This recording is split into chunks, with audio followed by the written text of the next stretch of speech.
Hello everyone, it is time. Yes, it is March Madness and it's time for the 22nd annual Vector Marketing Corporation March Madness Maniacs NCAA basketball pool.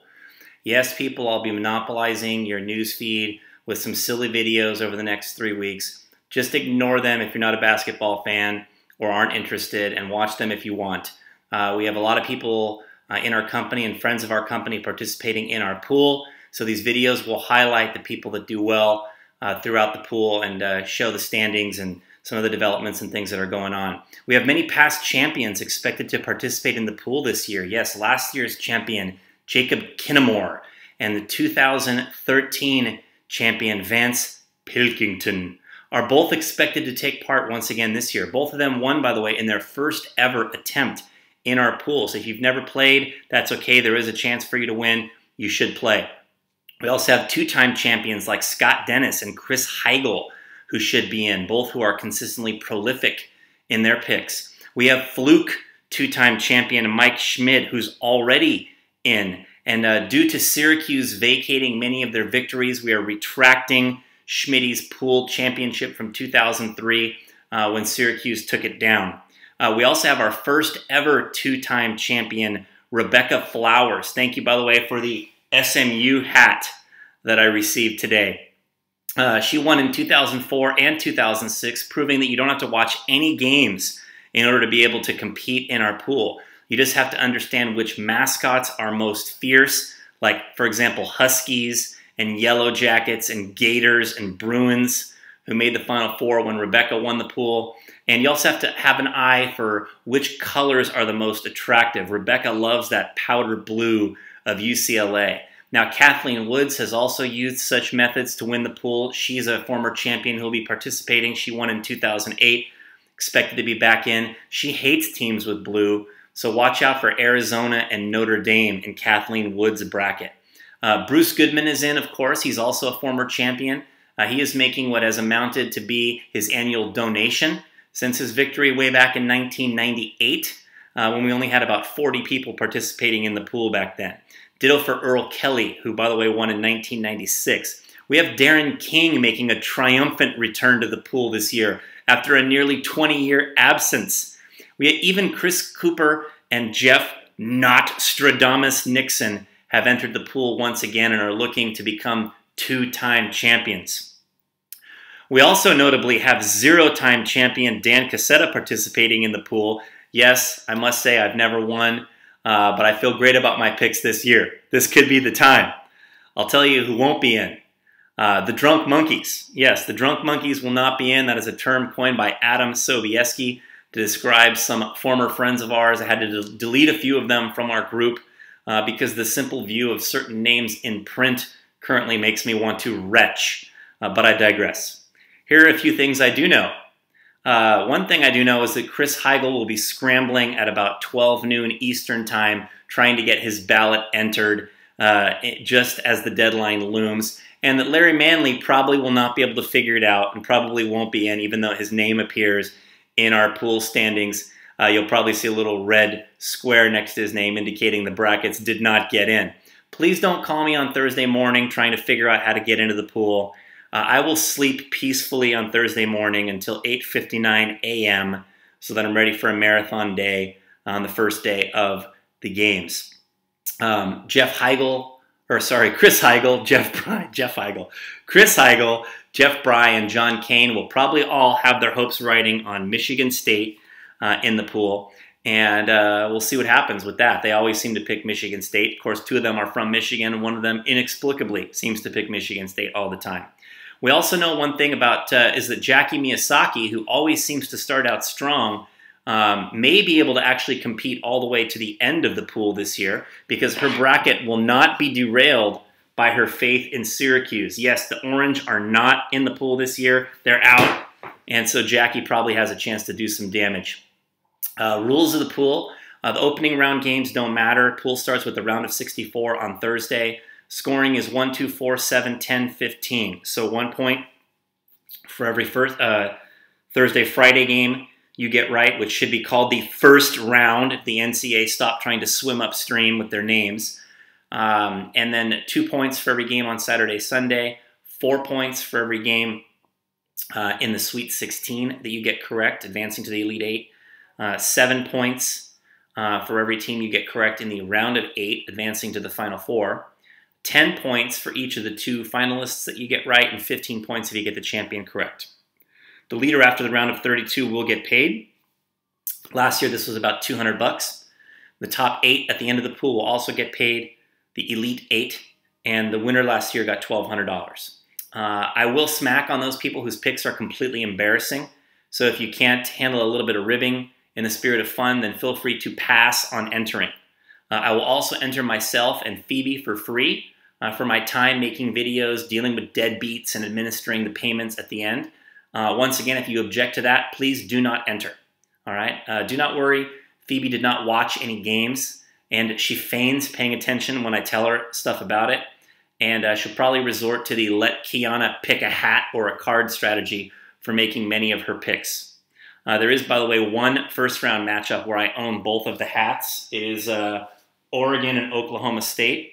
And so we'll probably let Kiana pick that game for sure and see which hat she selects. I got a little bit of commentary on the brackets. I actually think this is the best job the committee has done in recent memory of picking and seeding the teams. Yes, I'd rather see teams like Colorado State and Tulsa and Murray State get in over major conference scrubs like UCLA and Indiana and Texas. But overall, the bubble was pretty weak this year, so those teams that got left out don't have much of a case that they should have been in. I do have a few major discrepancies I noticed. Georgetown getting a 4 seed was a major surprise. They haven't been rated as high as 16 at any time in the past 6 weeks. So I have no idea how they suddenly got a 4 seed, especially after losing in the semifinals of their own conference tournament. That's a joke. Michigan State getting a 7 seed. Are you kidding me? That's the same seed as Iowa. Michigan State beat Iowa in the regular season, had a better regular season than Iowa, went 2 games farther in the Big Ten tourney than Iowa, beat Maryland, almost beat Wisconsin. Plus, they've got this epic history of past performances and past successes. And for them to have been placed as a 7 seed is a hose job, and really also sucks for Virginia, UVA, getting in their bracket, having to face them in the second game is a pretty tough spot for them. Ditto for Wichita State. 7 seed indicates that they would be somewhere between 25 and 28 in the nation in the polls, and they were never as low as 25 in any ranking at any time, any point this entire year. So I feel really bad for Kansas getting matched up against such a tough and ironic second game for them.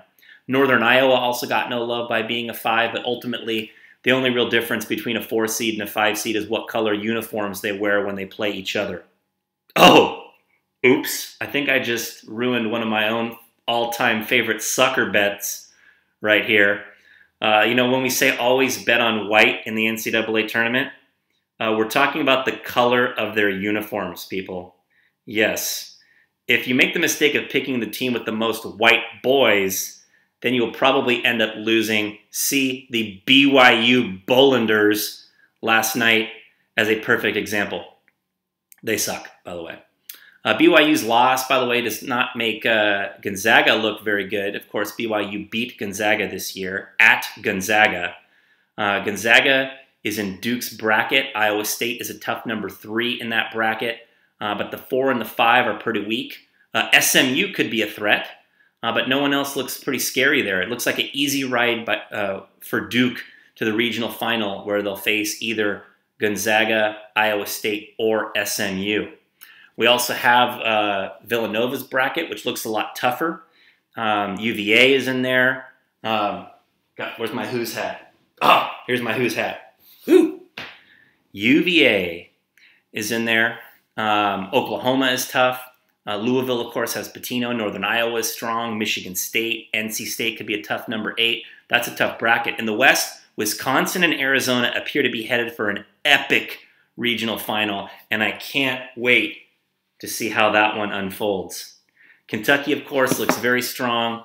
Notre Dame could give them some problems if they shoot like 70% from the 3.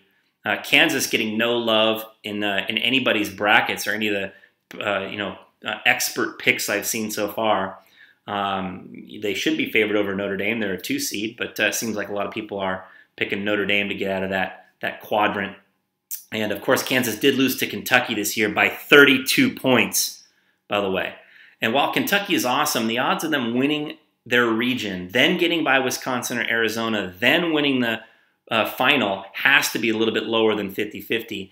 And yet I predict that well over 50% of our chalk-loving pool entrants are going to pick them to win. So realistically, if you want to give yourself the best chance to win the pool, you should probably pick someone other than Kentucky. Personally, I can't get into picking strategically. I'm just going to pick what I think is going to happen and see where that goes. There's bound to be some upsets in the early rounds. The 9s, the 10s, the 11s, the 12s. Any of those teams winning really aren't upset. Those are all toss-ups. I've got one number 9, one number 10, two number 11s, and two number 12s to win in the round of 64 in my bracket. Below that, all four number 13s look like they could provide competitive games. All four of those spots. We've got Valpo taking on Maryland. Valpo is a team that's has had a good record this entire season. Maryland could be a little overrated. We've got Harvard taking on North Carolina. Of course, Harvard, I believe, won a game last year. They've won a first-round game several times in the past. We've also got Eastern Washington taking on Georgetown. They're one of the highest-scoring teams in the nation, Eastern Washington. Georgetown is definitely not a deserving number 4. And we've got UC Irvine, I believe is the other 13 seed, taking on Louisville. UC Irvine's got a 7'6" guy, Mamadou Ndiaye, which, by the way, is the same name as the last 7'6" guy we saw in the NCAAs maybe like 10 years ago, who was also named Mamadou Ndiaye. I guess Mamadou Ndiaye is like John Smith if you come from West Africa or somewhere. Georgia State would be a great story as a 14 with Kevin Ware coming back. On the 15 line, Belmont has proven they can win a game, and Texas Southern already beat Michigan State this year. As for the 16s, I'm not calling any shots. In fact, anyone who says they actually call the first ever 16 versus 1 upset when it does happen should probably be asked about all the ones that they picked that didn't happen. I thought North Florida might be able to give Duke a run for their money, but they lost tonight already. So I don't think we're going to see anything historical in the 1s versus 16s this year, but who knows. One thing we know for sure is that it's going to be fun. This is the best sporting event in America, everyone. Enjoy the games. I'll be back at you with a video after Thursday's games. Look forward to the pool. Look forward to the competition and the fun, and having everybody participate. $40 to enter. We'll see you guys all soon.